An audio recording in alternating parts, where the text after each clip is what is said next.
Hello bachcho, let's see this question. The question says collision theory is satisfactory for option A first order reactions, B zero order reactions, C bimolecular elementary reactions and D any order reactions.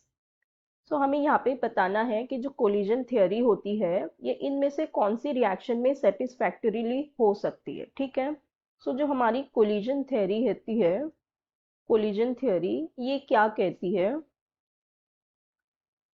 According to collision theory क्या होता है कि जो हमारे reactants होते हैं, ठीक है, सो वो रिएक्टेंट में जो हमारे पार्टिकल्स है वो कैसे होने चाहिए, एक दूसरे में कोलॉइड करना चाहिए। ठीक है, particles, the particles must colloid with each other, particle must colloid each other to chemical reaction, to make chemical reaction happen। ठीक है,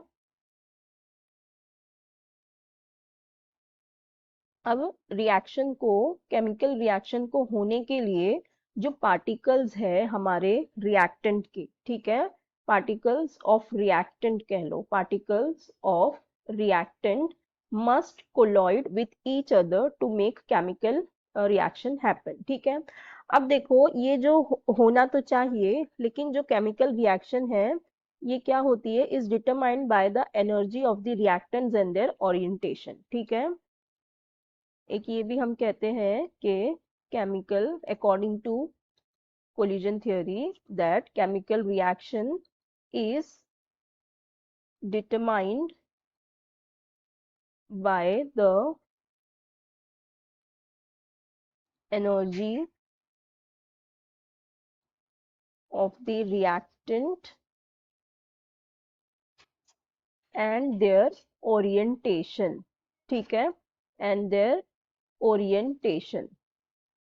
ठीक है, ये होता है हमारा कोलिजन थ्योरी, हमें ये कहती है। ठीक है, अब देखो यहाँ पे होता क्या है,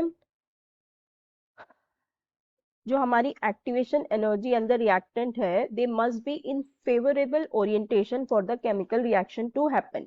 हम यह कह रहे हैं कि जो पार्टिकल्स है रिएक्टेंट के वो कोलॉइड होने चाहिए ईच अदर, तभी वो हमारा केमिकल रिएक्शन होगा, ये हमारी कोलिजन थ्योरी कहती है। ठीक है, सो अब देखो जो हमारे पास सपोज कोई रिएक्शन है वो ए से बी बना रही है। ठीक है, सो अब यहाँ पे हमारे पास तो सिर्फ एक ही तरह का पार्टिकल है जो ए का पार्टिकल होगा, यहाँ पे हमारे पास एक ही पार्टिकल है। ठीक है, तो अब ये एक ही पार्टिकल है तो इसके अंदर कोलिजन कहाँ से होगा? ठीक है, यहाँ पे क्या होगा, एक ही पार्टिकल है तो यहाँ पे कोलिजन तो होगा नहीं।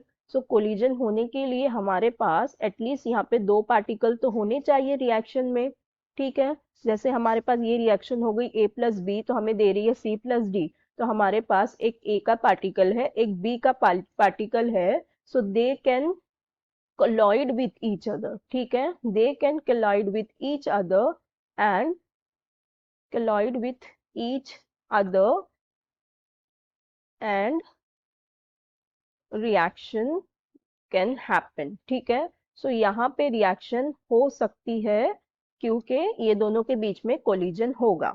अब देखो जो हमारी फर्स्ट ऑर्डर रिएक्शन है, यहाँ पे तो हमारे पास एक ही रिएक्टेंट होता है। फर्स्ट ऑर्डर रिएक्शन में मॉलिक्यूलैरिटी पे डिपेंड करती है ना, तो एक ही मॉलिक्यूल होगा, एक ही होगा, तो वहां पे कोलिजन तो होगा नहीं, तो फर्स्ट ऑर्डर रिएक्शन में होगा नहीं। Same goes with zero order reaction also, यहाँ पर भी एक ही पार्टिकल होंगे, तो यहाँ भी कोलिजन होगा नहीं।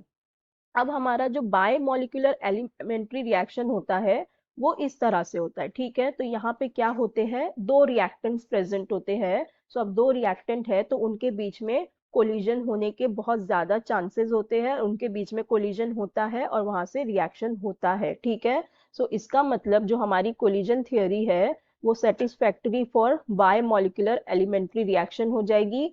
एनी ऑर्डर ऑफ रिएक्शन तो बिल्कुल नहीं हो सकती। सो हमारा करेक्ट ऑप्शन हो जाएगा option C, bimolecular elementary reactions. So I hope you understood it well. Best of luck, thank you.